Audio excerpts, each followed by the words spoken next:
Why is this here? Why are there so many of them? I'm actually walking along the shores of the Hudson River today, looking for some compositions for a sunrise with a unique foreground. Because of the nature of how the Hudson Valley was formed, with a little bit of history, we have lots of these on the beach. As you can see, I brought the brick home, much to the chagrin of my wife. She said that I shouldn't be bringing dirty things like this from the river home because of all the mud and bugs and everything else, but not to worry, I did clean it off. So, obviously, like I said, this is a brick. This is a brick that I picked up along the Hudson River. And there's a little bit of history that goes along with this, because as you can see, it's, even though it's broken, it's still in pretty good shape. But there's a lot of history in the region around where I am. So I'm not sure if you know this or not, but the Hudson Valley is technically, by geological terms, a fjord. And I'm not talking about the big, epic, fjords and valleys that happen in, Scandinavia, Norway, and all that.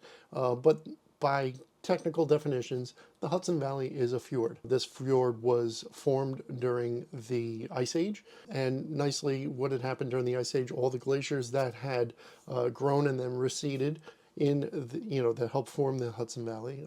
This deposited a lot of clay minerals in the area that made it good for construction materials, most notably bricks. Because this clay and mineral made really good bricks, there were a lot of brick industry that had formed in the northern Rockland area along the Hudson River, specifically in Haverstraw. At one point, there were 40 plus manufacturers in the Haverstraw area that had been making bricks for various needs.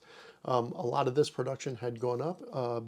There was a fire in 1835 in the financial district of New York City that led to new building codes, which increased demand for bricks because they wanted something that was going to be a little bit more resilient to fire, because the entire financial district had didn't necessarily burn to the ground, but it was a pretty large fire that had caused a significant amount of damage and needed to have a lot of buildings rebuilt, repaired, and so on. So the Haverstraw area brick manufacturers had to increase the amount of output and production that they had of bricks to go to New York City in order to rebuild the financial district.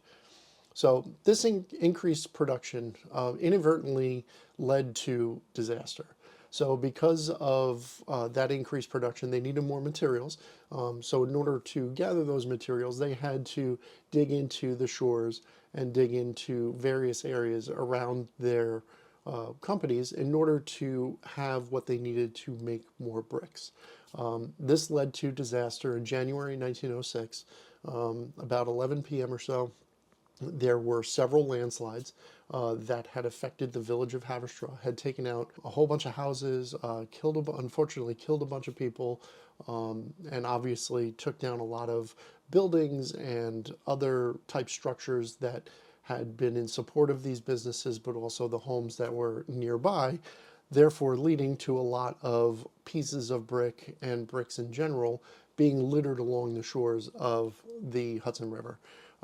Over time, as some of these businesses also went out of business and buildings went into decay and stuff, that added to this. This ends up creating a really unique look to some of the beaches that are in the northern Rockland County area. There's a lot of, as you can see, this is half a brick, but there's a lot of whole brick that are along the shorelines. There's a lot of pieces that are pebble size at this point that are along the shorelines, not to mention some of the other raw materials and byproducts of making bricks that are along those shorelines as well. So this really makes for some unique scenes that can be had along the river.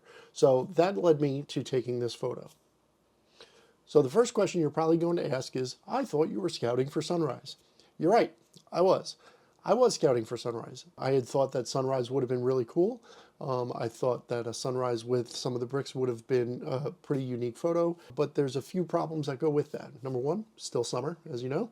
The sun comes up pretty early, 5:30, 6 o'clock in the morning is sunrise. So you got to be there early in order to get, sunrise as it peaks. Make sure that you have, your composition set, so on and so forth. Makes for a very early morning. I'm not a morning person. So when I saw the opportunity to take the full moonrise, I thought that that was a viable option opposed to sunrise, to take some photos with some of the bricks and brick pieces along the beaches and also not have to get up dark early in the morning. So this of course led to me coming up with the composition that I did. I really thought that it was the perfect combination. A lot of the brick pieces, a lot of blue hour light after sunset, because the moonrise took place about a half an hour to 40 minutes or so after actual sunset. So we're getting into blue hour. So we had some nice interesting contrast between the red bricks, a very red moon that was coming up because of the humidity and everything else, and then a lot of blue hour light to help kind of contrast between those colors. Really felt that it made for an interesting scene, or what I thought to be an interesting scene. So now let's go into a little bit of how I did this. Obviously, there's some planning that went into it. As always, I went back to, my usual staples. I loaded the location into photo pills, so that way I can see kind of where the moon was rising, what time, kind of figure out the timing of that. I also loaded in Peak Finder, so that way I could actually look at the contours of the hills across the river to be able to see for sure exactly where the moon was going to be coming up. This helped me determine what my composition was going to be. It was just a matter of getting there. I did determine that a local county park along the river was going to be a prime location because of how much brick debris is there. So it gave me a great debris field essentially with the lower tide in order to get a lot of depth into my image with all these pieces, but then also have the river and the moonrise behind it. So using that, I set myself up a little bit before sunrise, got myself all prepared, took a few test shots. I was able to get a pretty cool test shot ahead of time of some of the brick debris. I did find that when I had the camera on the tripod at its lowest point, the camera wasn't quite as low as I wanted it to be. So what I ended up doing was kind of digging out a little bit of the debris, a little bit of sand, use my tripod column as, to help stabilize the lens, put the camera down on the ground essentially, got everything all set up so that way I could frame the photo that I was going to take. After that, got all my settings set, figured out what I was going to take. I was also prepared to take the actual moonrise itself with my telephoto lens, because as it was, the position that I was in, the moon was coming up right with a water tower that was across the river. So it kind of made for a neat little dimple on the moon to go along with some of the other features on the other side of the river that help set the stage for that moonrise. So also, just to illustrate how I took the photo or what settings I used for the photo, in case you want to try to replicate this, I would suggest that you experiment a little bit. These are my settings. They did change from the original settings that I had originally planned. I ended up using a tighter aperture, so that way not everything was completely blurred out in the background. That also allowed me to use longer exposure times as well, so that way I can smooth out the river a little bit in order to get a nice kind of ethereal feel as it got into the background. So just so you know what my settings were, I had my ISO set for 800, my shutter was set for 25 seconds, and I had my aperture set for f/16. I originally started with a Looney 11 type rule to help. I determined that some of my foreground wasn't quite as well lit doing that, so I did change my settings to help not only smooth out the river, but allowed me to gather more light from my foreground.